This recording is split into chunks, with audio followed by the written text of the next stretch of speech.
சின்ன மருமகள்ல அடுத்து நடக்க போகுதுன்னு வாங்க பார்க்கலாம். மண்டபத்துக்கு பார்த்தா சேது பைக்ல வந்துகிட்டு இருக்காரு. அப்ப சேதுக்கு பார்த்தா ஃபோன் வருது. யார் இந்த நேரத்தில் பண்ணுறா அப்படின்னு சொல்லி சேது பார்த்தா பைக்கை நிப்பாட்டிட்டு ஃபோன் அட்டன் பண்ணி பேசுகிறாரு. ஐயா, இந்த மாதிரி கோயிலேருந்து பேசுகிறையா, உங்கள் தங்கச்சியும் உங்கள் வீட்டில் வேலை பார்க்குற டிரைவரும் இங்கே கோயிலில் மாலையும் கழுத்துமா நிற்கிறாங்கய்யா. அந்த பையன் கையில் வேற தாலி வச்சிருக்காயா. பத்தாவதுக்கு கூட உங்கள் சம்சாரம் தமிழ்ச்செல்வி வேற இருக்காங்க அப்படின்னு சொல்லி கோயிலேருந்து ஃபோன் பண்ணி சொன்னதும் சேதுக்கு இதை கேட்டதும் பார்த்தா அதிர்ச்சியா இருக்கு. என்ன சொல்றீங்க அப்படின்னு சொல்லிட்டு சேது பார்த்தா பதட்டத்தோட கேட்கிறாரு. எந்த கோயில் அப்படின்னு சொல்லி சேது கேட்கவும், பக்கத்துல இருக்க நம்ம பொன்னியம்மன் கோயில் தாயா அப்படின்னு சொல்லிட்டு அந்த கோயில இருந்து சொல்லவும், இங்க பார்த்தா சேது பார்த்தா வேகமா பைக் எடுத்துட்டு வராரு.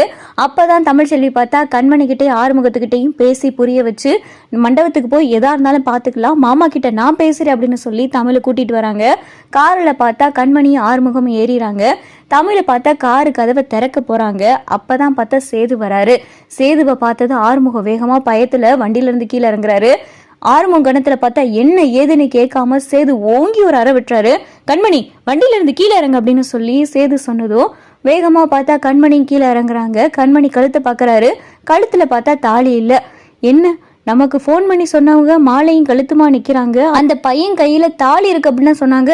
கண்மணி கழுத்துல தாலிலே என்ன நடக்குது இங்க, மண்டபத்துக்கு போகாம நீ இங்க வந்து அப்படின்னு சொல்லிட்டு கண்மணிகிட்ட கேட்கவும், அது வந்து அப்படின்னு சொல்லிட்டு கண்மணி பார்த்தா திணறவோ, ஐயா இல்லையா, அம்மா தான் கோயிலுக்கு போகணும்னு சொல்லி கூப்பிட்டாங்க அப்படின்னு சொல்லிட்டு ஆறுமுகம் சொல்லவும், பொய் சொல்லாதடா, இப்பதான் எனக்கு கோயில இருந்து போன் பண்ணுச்சு, நீங்க என்னமோ 2 பேரும் மாலையும் கழுத்துமா நின்னீங்களா, உன் கையில தாலி வேற இருந்துச்சா, இவதான் என்ன இந்த கல்யாணத்தை முன்ன நின்று நடத்தி வைக்கிறாளா அப்படின்னு சொல்லிட்டு இங்க பார்த்தா சேதி கேட்கவும், அண்ணே நான் சொல்றது முதல்ல கேளு, நாங்கள் 2 பேரும் தான் கல்யாணம் பண்ணிக்கிறதுக்காக வந்தோம்.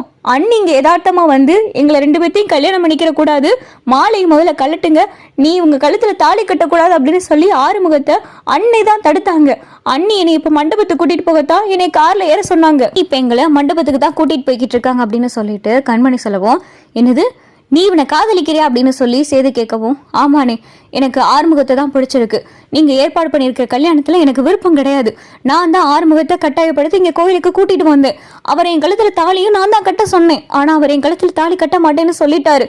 அண்ணி சொன்ன ஒரே காரணத்துக்காக, அண்ணி தான் சொல்லி புரிய வச்சு எதா இருந்தாலும் குடும்பத்தோட சம்மதத்தோட தான் கல்யாணம் நடக்கணும் அப்படின்னு சொல்லிட்டாங்க, அதனால இப்ப மண்டபத்துக்கு தான் போய்கிட்டு இருக்கோம் அப்படின்னு சொல்லி கண்மணி சொல்லவும், இங்க பார்த்தா சேது வந்துட்டு தமிழை பாக்குறாரு. தமிழும் பார்த்தா சேதுவை பாக்குறாங்க.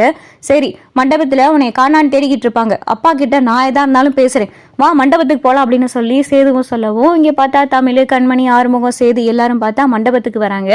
இங்க மண்டபத்துல பார்த்தா கண்மணியை காணாங்க அப்படின்னு சொல்லிட்டு இங்க எல்லாரும் பார்த்தா பதட்டத்தோட இருக்காங்க. இங்க பார்த்தா கண்மணியை கூட்டிட்டு சேதுவும் தமிழ்ச்செல்வியும் வராங்க. இதை பார்த்ததும் பார்த்தா ஈஸ்வரிக்கு பயங்கரமா அதிர்ச்சி ஆகுது.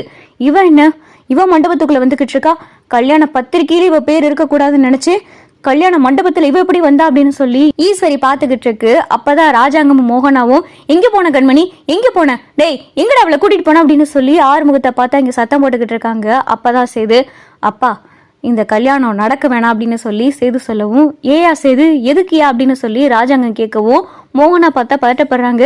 என்ன சேது, ஏன்பா அப்படி சொல்ற அப்படின்னு சொல்லி மோகனா கேட்கவும், அது இல்ல சின்னம்மா, கண்மணி ஒருத்தரை விரும்புறா, இப்படி இருக்கிற நிலைமையில கண்மணியே இவருக்கு கல்யாணம் பண்ணி வைக்கணும், நாளை பின்ன கல்யாணம் பண்ணி வச்சு ஏதாவது பிரச்சனை ஆச்சுன்னா என்ன பண்றது, கண்மணி நம்ம வீட்டுல வேலை பார்க்குற ஆறுமுகத்தை விரும்புறா அப்படின்னு சொல்லி சேது எல்லா உண்மையும் சொல்லிடுறாரு. இங்க ராஜாங்கத்துக்கும் மோகனாக்கும் பார்த்தா தலையில இடியே இறங்கின மாதிரி ஆயிடுது. என்ன செய்து சொல்ற அப்படின்னு சொல்லி ராஜாங்க கேட்கவும், ஆமாப்பா, என்னதான் இருந்தாலும் கண்மணியுடைய விருப்பம் தானே நமக்கு முக்கியம்,